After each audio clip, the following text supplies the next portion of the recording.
Well, hey guys, and welcome back. I've got some exciting news to share today. Some of you may find interesting.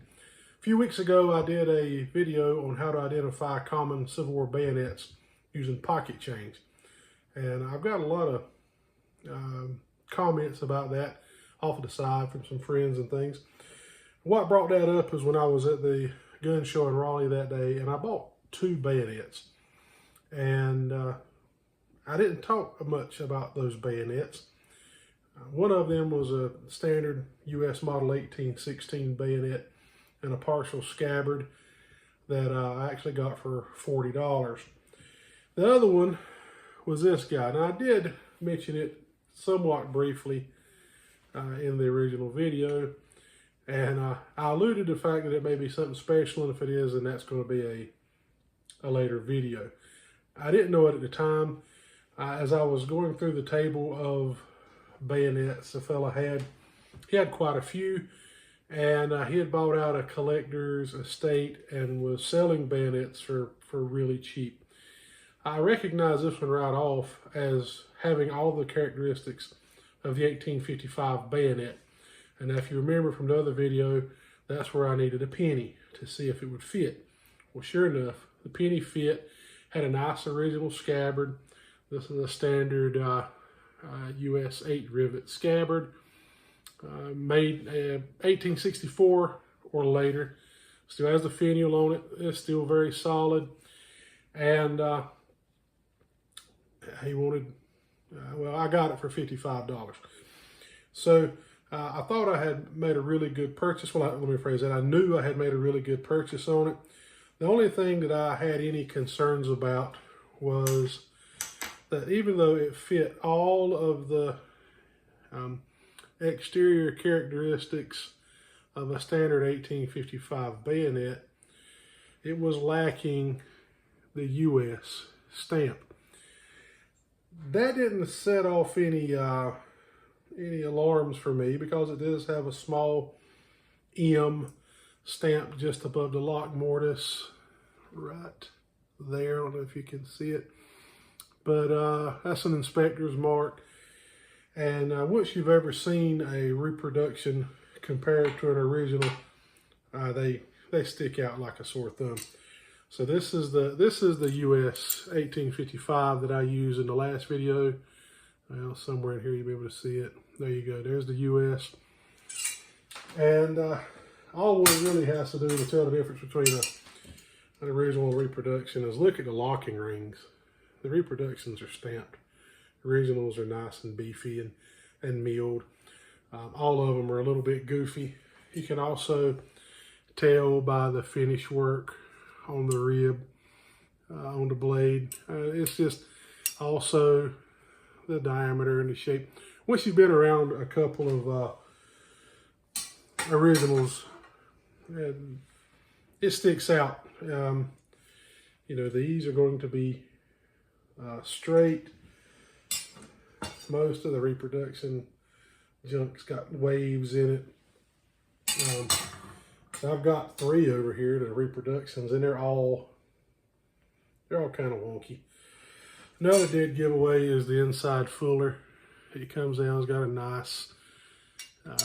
nice, pretty terminating grind right here. Anyway, I knew that this other bayonet was original, and I felt really good about the $55 purchase. That's cheaper than a reproduction. So I came home, and first thing I did is I wanted to try it on, you know, just like a pair of shoes or a shirt or something. So this is a model 1855 bayonet. I went and got my 1855 Springfield, made by Harper's Ferry. And I dropped the bayonet on, fit right, but then I was like, goodness, that is some kind of sloppy. What is, I thought, well, let me go get the other 1855 bayonet. So, I mean, this is a rifle that was made to go on, and this is the pattern that it is. Oh, that's a nice solid connection. Not a lot of that wobble and play. And I thought, Maybe it's a contractor or, you know, something a little different. And so I started doing a little research on, did the U.S. Arsenals contract out bayonets? Well, I'm one of those nerds that I buy reference books. My children and my students at school think I'm a weirdo, but I do buy things like this. So I came home and began looking, and the more I looked, the more excited I got. And I actually got online and was doing some research. And again, the more that I read, the more excited I got. And I ran across an article published by the Society of American Bayonet Collectors. And it was written by Mr. Paul Johnson, who is a nationally known and recognized guru. You know, he is the bayonet aficionado for Civil War era bayonets. He actually wrote several articles for American Civil War Collectors Price Guide magazine on nothing but bayonets. There's 4 or 5 series articles that was published in that. This article I ran across was, I believe it was entitled, "Is My Bayonet Confederate, or Could My Bayonet Be a Confederate Bayonet?"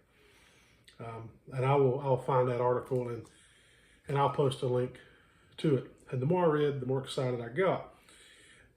So it turns out that the model 1855 bayonets were made in 2 places. They were made by Springfield Arsenal, and they were made by Harper's Ferry. They were both the 2 U.S. arsenals prior to the Civil War. At the start of the Civil War, we know that what went on there with John Brown's raid and secession, and then the burning of the arsenal and the locals putting the fire out. And the arsenal being so close to the lines between Union states and Confederate states, the decision was made to take the surviving parts and pieces of muskets, and there were many thousands of stands of rifled muskets and rifles, and they were pulled out, and all of their parts and pieces, the assorted jigs and machinery to make those, and the machines to make the rifled musket, which is the long 3-band musket for the 1855 Springfields, were shipped to Richmond. The machinery to make the 1855 rifle, which was a shorter 2-band rifle, were sent to Fayetteville in North Carolina to an arsenal that was being built but was not completed by the time the war started. Turns out that the equipment to manufacture bayonets, socket bayonets, was also sent to Richmond. Now, the more I read, the more excited I got. And one of the things that you have to do in order to spot a fake is not to study the fake, it's to study the real thing. So what Paul Johnson did, and several others, is they studied the manufacturing techniques of the original 1855 Springfield bayonet. And so they knew all of the processes, and there's a multi-step process which they broke down numerically in the article that I'll post a link to. And but during the fire and partial destruction of Harper's Ferry, some of the gauges and some of the dies and some of the jigs were lost, either in the fire or in transport or through some other type of damage. Some of the telltale signs that Richmond bayonets are that they look, especially the very first year, they look just like 1855 bayonets, except they don't have U.S. on them. They're made on U.S. machinery, captured at Harper's Ferry. Some of the other defining features are that there's some imperfect grinds, and I began to get really excited because I did find many of the characteristics. His article had 15 characteristics that are common among known and existing examples of Richmond manufactured bayonets.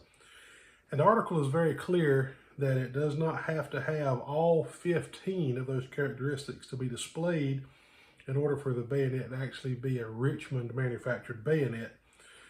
So I went through each one of those 15 characteristics and I carefully judged them against this bayonet that I purchased at the gun show, and also in comparison to a known, I own a couple of original 1855 bayonets that are marked US, and so I very carefully compared it to those. And of the 15 things as he listed them, 1 through 15, I found several of them. The first one is number 3 of his possible identifiers, is that the weld of the shank to socket is noticeable. So I have inserted some photos here where you can see the discoloration where the lap weld for the bayonet blade itself was welded to the socket. That is indicated by that darker oval that you can see at the base of the shank where the weld took place. His number 4 discerning characteristic is that the socket lap weld is discernible, and in his article he shows a couple of examples, and I can see some things on here, and I can't decide if they're scars through use or age, or if they're the edges of a lap weld. But it seems kind of funny to me that they do seem to have kind of an oval appearance, particularly on the back side. Now there's several other things in this photograph that are kind of obvious. One, you can see a flat spot due to over filing, and we'll talk about that in a minute. You can also see the off-center screw hole with a stair step between the mating surfaces of the bayonet clasp, and a place where some of the steel is delaminating. The Confederate arsenals are trying to push out bayonets as fast as they could. Quality control sometimes was not as stringent as it was in U.S. arsenals. His number 6 indicator was that the muzzle bore is off center, and in this photograph you can see that it is off center. It may be only slightly, and it could be due to excessive filing. Number 7 indicator is that the bore is larger. Well, sure enough, I pulled the calipers out, and that was the red flag that got me started to begin with, is it did not fit the rifle properly. And so using a digital caliper, it consistently measures 0.81 to 0.83 inches across in diameter.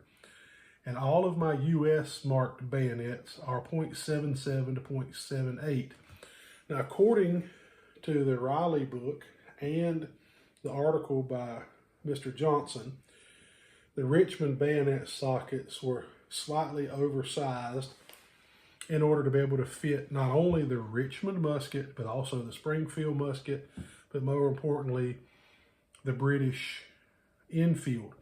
And sure enough, I've got an original 1862 tower, and this socket bayonet fit on it pretty as you please. Now the locking ring would need a little adjusting to fit my particular rifle, but the socket itself does fit over the barrel, which again kind of made me smile a little bit. His number 8 indicator was the edges of the blade are not straight. In this case, the top rib or the back edge has a noticeable curvature to the grind. And also about 1.5 inches from the point, there's a noticeable thin spot along the rib or the back edge. This is due to Richmond bayonets pretty much being hand ground individually, whereas in U.S. arsenals prior to the war and after the war started in U.S. arsenals, they were ground in pairs on a jig. So that all of the grinds match. Richmond bayonets tend to have varying degrees of unevenness or some slightly off angles because of hand grinding. So the more I read, the more I thought maybe I had indeed found a Southern treasure. His number 11 indicator is the area around the weld of the shank and socket. Shows excessive filing causing flat areas. On this bayonet, this is by far the most pronounced visual sign. Both sides of the socket around the weld area are filed noticeably flat. It can be seen quite easily. The number 13 indicator in his article was that the muzzle to stud or bayonet stud or front sight distance varies in the mortise. I'm not sure if the one on this bayonet is a big enough indicator.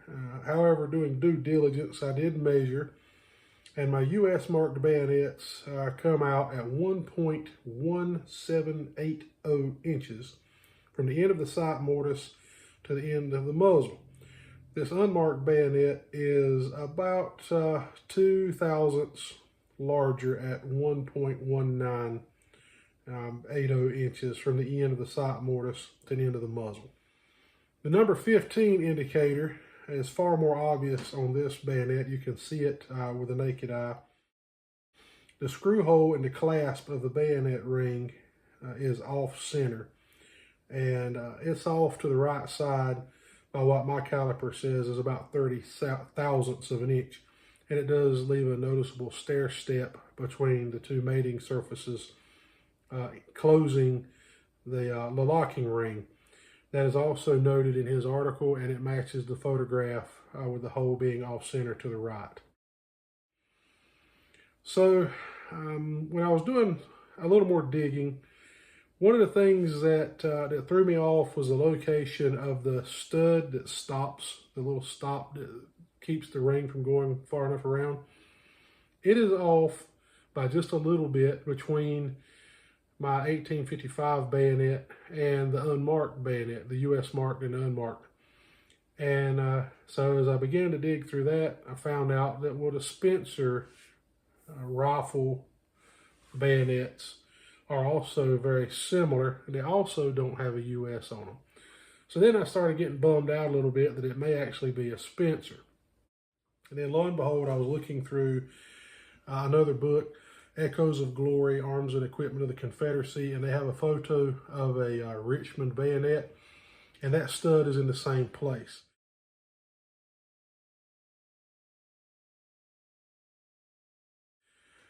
Through other sources, I've found out that the width of the locking ring is more narrow on a Richmond, which this one is by about a few thousandths. So I cataloged all this stuff. I took photos and measurements, and I sent it off to the Society of American Bayonet Collectors for identification, and I crossed my fingers. After about 2 weeks, they replied, and they said, well, we appreciate you emailing us, but, if we had this bayonet, we wouldn't be able to identify it either. And it's very intriguing. So then they took my request and carried it directly to Paul Johnson, who wrote the articles about identifying the Confederate Richmond bayonets. I was beginning to think that maybe they'd forgotten me or they were just being nice, but I was trying to be patient. You get excited, it's like Christmas. Sure enough, about 2 weeks later, they replied and said they had shown my evidence and the measurements and the photographs to Mr. Paul Johnson, and he indeed seemed to think that I had discovered, quite accidentally and unknowingly, an original Confederate Richmond manufactured bayonet. And the most convincing features that they noted back to me in email were the uneven grinds and the wavy rib along the back of the blade. So that made me very happy. So it doesn't come with a certificate of authenticity or anything like that, but you never know what you're going to find. Education is a wonderful thing. It being an original U.S. bayonet scabbard kind of threw me off because it was an 1864 pattern U.S. bayonet scabbard, so I kind of figured it was a U.S. bayonet. But they could have been put together sometime over the past 150 years. I don't know how they got together. I just know that's the way I got it. Could it have been that way since the war? Possibly. It could be a captured bayonet scabbard. Who knows? But there you go. You never know what you'll find. Sometimes you get lucky. I learned a lot of stuff doing this. And so I've ended up with a, what we're fairly certain is a CS Richmond socket bayonet. Now it's interesting to note that only the early ones have the flutes, the fluted, the finish. After some point, late 62, early 63, they went from an all steel bayonet to an wrought iron bayonet with just a steel tip. And they were called 3 square bayonets, and the sides were flat.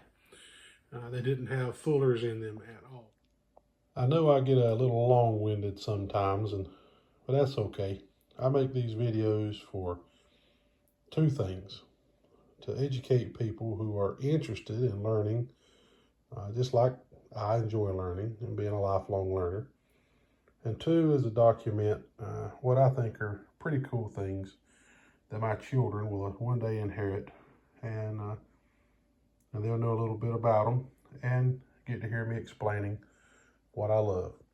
So thank you for hanging out with us, and till the next video, God bless.